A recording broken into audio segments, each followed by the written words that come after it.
everybody, it's me Doc Sammy and welcome to my channel. So for today's vlog ay pupunta tayo ngayon ng Macau and ng Hong Kong. So isasama namin kayo sa aming travel and journey sa Hong Kong and Macau. And of course, isasama namin kayo sa aming airport process from pre-departure, immigration, and arrival sa Macau. Kasi sa Macau yung ating entry point. Hello mga lagan! Nandito tayo ngayon sa NAIA Terminal 3 for our Hong Kong and Macau travel. But before anything else, ay magbayad muna tayo ng travel tax na around 1,620 pesos. Pagkabayad namin ng travel tax ay eto chine-check namin kung saan yung check-in counter namin and eto na nga ay nahanap na namin and ready na kaming mag-baggage drop. Surprisingly, hindi ganun kahaba yung pila dito sa AirAsia check-in counter and eto yung mga hinanap sa amin dito sa check-in counter. Finally, nakapag-check-in na kami and eto, ready na tayong pumasok sa immigration. And guys, do not forget to ready your e-travel departure QR code kasi hinahanap yan before pumasok sa immigration. If wala ka nito, hindi ka makakapasok sa immigration. Since meron na kami ay eto, papasok na kami ng immigration. Hey guys, we passed the immigration and it took us only 30 minutes para makalabas. And yes, we are here sa my boarding gate. Sobrang dali lang talaga guys. So now it's 12:18. Kain muna kami ng lunch and then pag-uusapan natin yung mga requirements and mga process na pinagdaanan namin. So yun na nga guys, nagpapalit ako ng pera dun sa foreign exchange ng worth 4,900 and then yung kapalit niya ay 620 na Hong Kong dollar. So hi, I am back and nandito kami ngayon sa aming boarding gate. Inaantay na lang naman yung aming flight which is yung boarding time around 3:50 in the afternoon. So napag-usapan natin kung ano yung nangyari kanina sa immigration. So ano ba yung mga requirements na dapat ihanda for the immigration process? So ito lang yung inihanda namin guys, yung aming valid passport and then yung aming boarding pass, e-travel, departure QR code, and that hotel booking. And yung question na tinanong niya sa akin ay kung government employee ba ako. So of course, hindi ako government employee kaya ayun, diretsong tatak na siya. So this one kasi guys, meron tayong iba't ibang requirements depende kung ano yung trabaho natin. So if you're a businessman, private employee, government employee, housewife, student, meron tayong iba't ibang documents na dapat ihanda. Sa case namin guys, since nasa business category kami, nagdala kami ng aming business permit and then DTI registration. Although kanina hindi naman siya hinanap, ay prepared na kami. If in case hanapin, ay may pakita kami. So kanina din guys, sa case ng husband ko, tinanong siya kung ano yung trabaho niya. At tapos tinabi nga na business. So alam niyo bang hinanap yung business permit? So meron naman siya nakasave sa phone, kaya okay na. And then, tinanong din kung sino yung kasama niya, kailan yung balik, and saan pupunta. Now, since sa Macau tayo pupunta, guys, ano ba yung mga travel requirements? Actually, wala na akong pinipare, guys. Like, yung passport mo na lang at sarili mo. So, if your entry also ay Macau, so this video is for you kasi mostly sa mga vlogs ay sa Hong Kong talaga yung kanilang entry. Kaya medyo nahirapan ako for this time kung ano yung gagawin. However, nakatry na kami ng travel namin sa Macau last 2019. Entry and exit din namin ang Macau. So, I guess that's it guys. So, babalikan ko kayo later if boarding na namin. Magpapahinga muna kami kasi mamaya ay bardagulan na naman.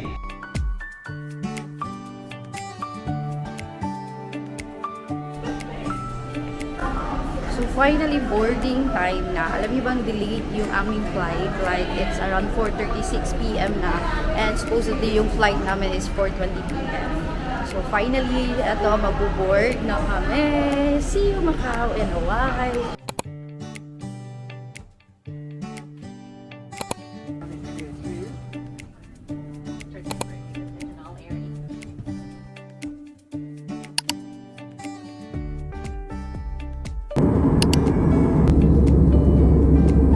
So, share ko lang itong SIM na nabili ko guys sa iConnect 2PH, itong travel data SIM. Nakakuha ako ng 5 days Hong Kong and Macau unlimited data tapos nag-top up lang ako ng 3 days and it costs us around 1,800 pesos good for 8 days. Unlimited data na yan para sa amin dalawa ng hubby ko. Mabilis lang siyang i-set up, i-insert mo lang yung SIM card and i-on mo lang yung data roaming mo para pag land mo sa Macau ay meron ka ng internet data. Macau International Airport. Yay! Touchdown, Macau. We finally arrived here at Macau.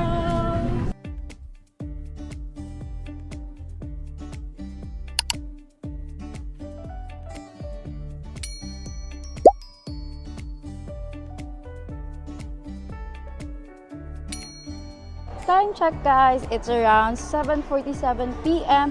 and we finally arrived here sa Macau International Airport. Sorry na hindi ko na na-vlog and na-videohan yung process namin inside sa airport, sa immigration, and then sa baggage claim. Kasi bawal mag-video doon, guys. But to give you an idea, grabe, sobrang bilis ng process ng immigration and then ang bilis ng baggage nila. And then sa customs, like as in sobrang bilis ng process namin inside. So, pagkababa nyo ng airplane ay merong shuttle bus na mag-aabang sa inyo sa labas. And then pagsakay nyo sa shuttle bus, guys, ay ihahatid na kayo sa mismong airport. And then pagka labas nyo sa bus, diretso na kayo makakarating sa immigration nila. So, sa baggage claim, guys, sobrang bilis lang din. Grabe. As in, like, ang bilis talaga. Hindi kami nag-antay. Nag-toilet lang kami saglit. Tapos, paglabas namin, andun na yung mga baggage namin. And then, sa customs naman, diretso na lang din. Kasi may 2 lane siya. Yung isa is for declaration. And then, yung isa, green line, if wala kayong i-declare. So, doon kami dumaan sa nothing to declare kasi wala naman talaga kami i-declare sa customs. Tapos, yun na nga, dire-diretso lang. May mga signages naman. And, nandito na kami sa arrival hall here sa Macau International Airport. So, welcome to Macau. For the second time around, nakabalik na ulit kami dito sa Macau. And I am so excited to see kung ano yung pinagbago and ano yung mga bago dito. And I'm so excited to share to you our travels here sa Macau. Tara, ikutin muna natin saglit yung airport nila para may idea din kayo. Welcome to Arrival Hall of Macau International Airport and dyan pala kami lumabas kanina after ng customs and baggage claim. Maliit lang yung Macau International Airport Arrival Hall kaya hindi kayo mahihirapan dito. Also, don't worry kasi marami kayong mga signages na makikita kaya talagang madali lang i-navigate ang airport. Meron din mga SIM cards and souvenir na binibenta na naka-kiosk lang. So, if wala pa kayong nabook na SIM card sa Klook, don't worry kasi upon arrival ay marami kayong SIM card na pagpipilian. Ito lang. Yan. Diyan lang kayo magta-transact. Pwedeng cash. Yan. Cash payment. So, ito naman yung ibang brand or network, itong CTM 5G. Magkano kayo to? $100. And meron din silang $200. So yan guys, if wala pa kayong SIM card or namumroblema kayo sa SIM card, you can buy SIM card here. Yan, merong mga kiosk dito na nagbebenta ng SIM card. Also sa loob din ng customs, meron ding nakaabang doon na nagbebenta ng SIM card. So ayan siya guys. So for the money naman, meron namang mga money changer and also mga ATM machines outside the arrival hall. Same process pa din naman guys. If you will use your bank, don't forget to call for travel advisory para hindi mo-block yung card. So if you're using GCash or GoTime card, yan, no need to activate naman. And balita ko maganda yung palitan ni GCash at GoTime dito sa Macau and also sa Hong Kong. So again, in our case, sa NAIA Airport ay nagpapalit na ako ng money, Philippine peso to Hong Kong dollars para hindi na ako mag-withdraw dito kasi alam naman natin na sa Macau tayo and then MOP yung currency nila which is hindi siya magagamit sa doon sa Hong Kong. So ayun, nagdala na lang ako ng Hong Kong dollar. But you can withdraw money here. Ayan, Bank of China, ICBC.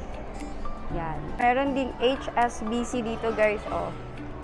Yan. If you want to withdraw some money. So, ayan, may nakita akong kabayan. So, tinanong ko siya, yung SIM card na nandun sa kiosk, ay pwede niyo na din gamitin siya sa Hong Kong. O, diba? Sulit na sulit. Again, walang masyadong mabukoy dito sa Klook, guys. So, sariling sikap talaga if Macau yung entry nyo. Which is, yan din yung number one problem ko dito sa Macau na entry namin. So, I'm happy to share to you some tips and ideas para hindi kayo mahirapan sa inyong Macau entry.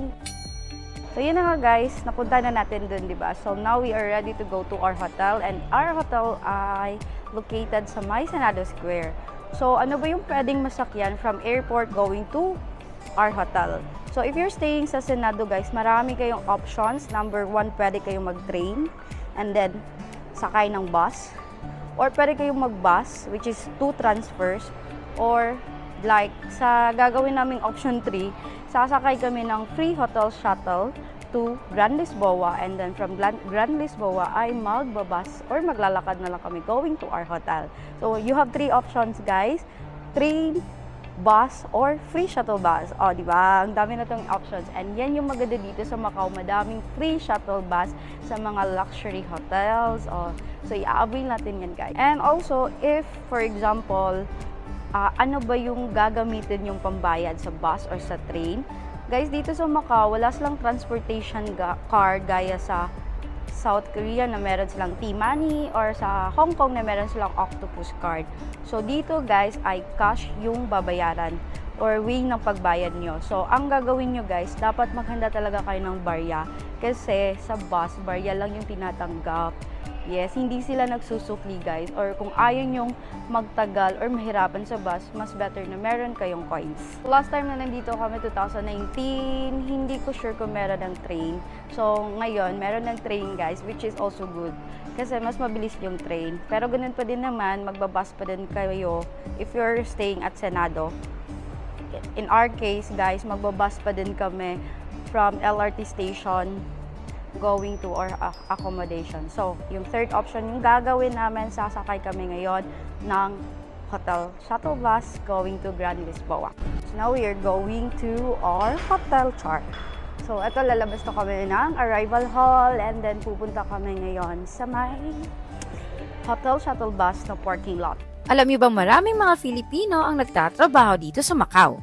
Kaya no worries talaga kasi marami tayong mga kabayan na pwedeng pagtanungan dito. And dito pala yung daanan if sasakay kayo ng hotel shuttle bus or ng LRT. Ayan, nakasakay na pala kami ng free hotel shuttle bus ng Grand Lisboa Palace Hotel. So yung sinakyan namin kanina guys, ay yan yung shuttle bus going to Grand Lisboa Palace Hotel, which is dito sa may Taipa. So from here, sasakay kami ng isang shuttle bus for free going to Grand Lisboa sa may Praca de Almera. Yon, if I'm not mistaken, basta dun sa pinaka-iconic na Grand Lisboa. So magti-take kami ng shuttle bus and we are here lining up and waiting for the shuttle bus. Oh, ang ganda guys. Ang ganda. Nasa lobby pa lang kami pero sobrang ganda na.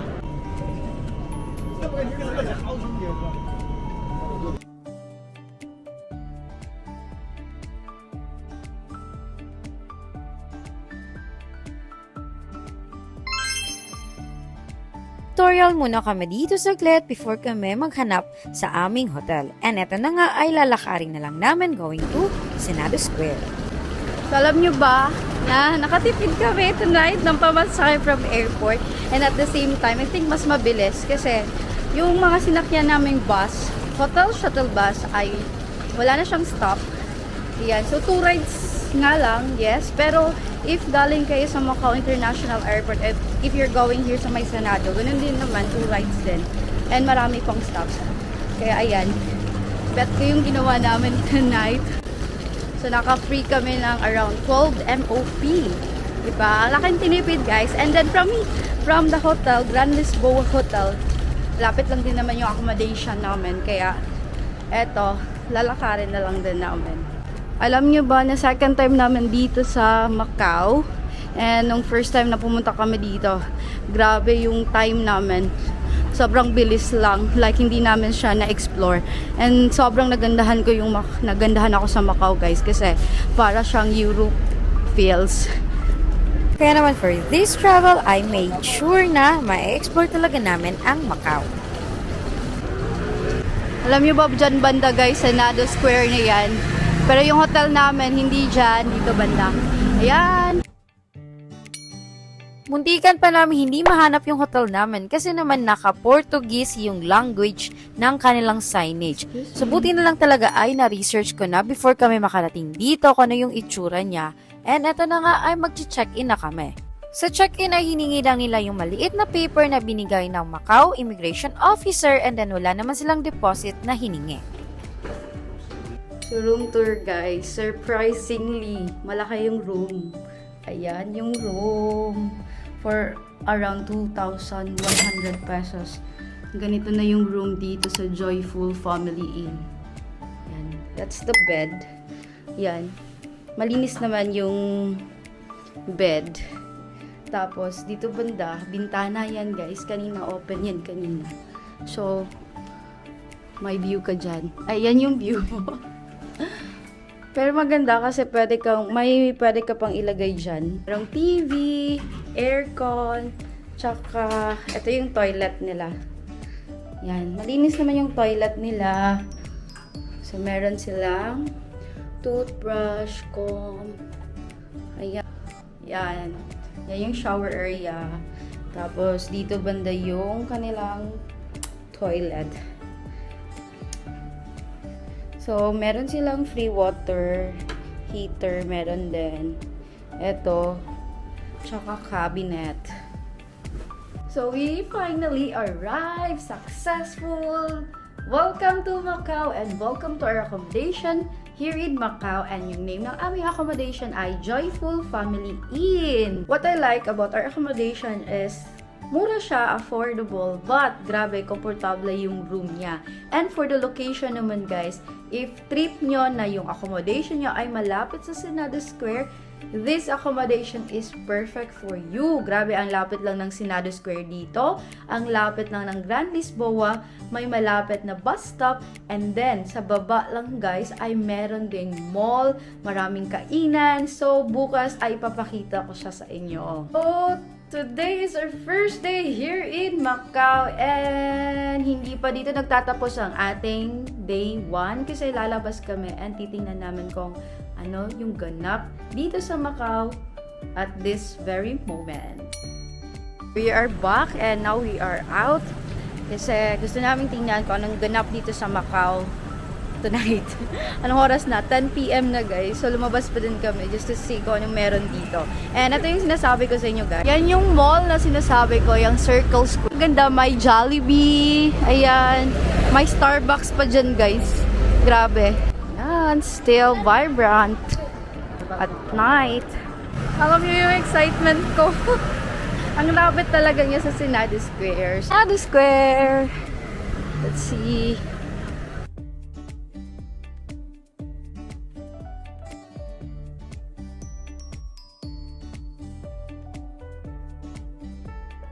Yan, nag-picture kami guys and nag-video na din. So, again, this is our first night here in Macau. And walang kapaguran kasi mag-e-explore pa din tayo tonight guys. So, if you want na walang gaanong tao, either punta kayo dito ng maagang maaga or punta din kayo dito late at night. Tingnan nyo, yan. Walang gaanong tao guys kasi pag daytime, sobrang crowded dito. Okay? How was it? Kabayan! Ang saya! So, tingnan nyo guys, may Watsons dyan guys. Oh, ayan. So, gusto nyo pang mag-shopping guys, open pa itong Sasa guys. Oh.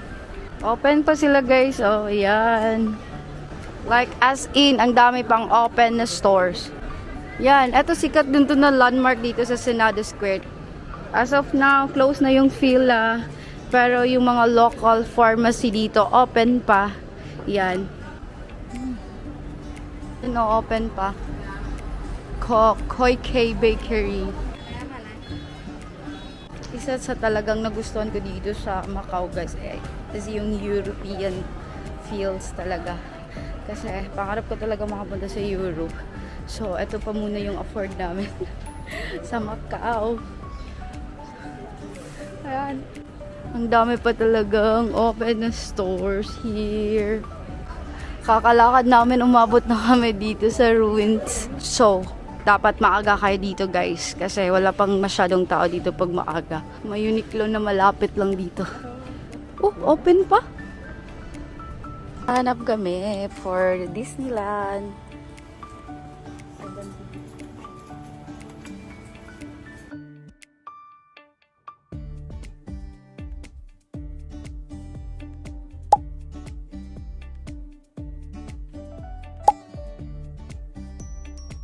So, andito kami ngayon sa My Circle Square na malapit lang din sa aming accommodation. So, actually, pauwi na kami sa aming accommodation. Tapos, naginutom yung husband ko.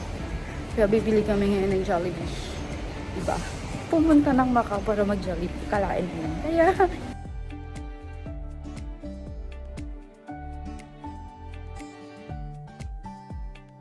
yung sakit dito sa Macau, guys. Ng extension wire. Travel extension wire.